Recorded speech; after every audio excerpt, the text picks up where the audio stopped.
সুষ্ঠু ও গ্রহণযোগ্য নির্বাচন দেওয়ার আশ্বাস দিয়েছেন প্রধান নির্বাচন কমিশনার এএমএম নাসির উদ্দিন।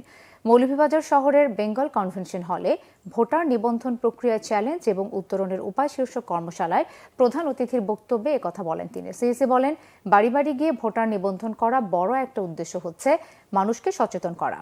যারা বাড়িতে যাবেন ভোটারদের একটি বার্তাই দেবেন, এবার আগের মতো ভোট হবে না।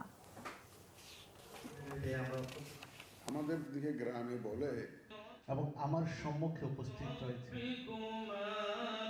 বিভিন্নভাবে জনগণকে সচেতন করার চেষ্টা করব। 84 সালে এটির মোট আমাদের এই যে বাড়ি বাড়ি যাওয়ার যে লক্ষ্য, এর মধ্যে কিন্তু বড় একটা উদ্দেশ্য হচ্ছে ওটা, মানুষকে বাড়িতে গিয়ে তাদেরকে এনকারেজ করা, তাদেরকে সচেতন করা। এইবার আগের মতো ভোট হবে না। আগে আপনার ভোট আপনি দিতে পারবেন, মানুষের মধ্যে একটা জাগরণ সৃষ্টি করতে চাই আমরা। এর মধ্যে আপনারা দেখবেন নানা প্রচারের আমরা করব, সভা সেমিনার করব,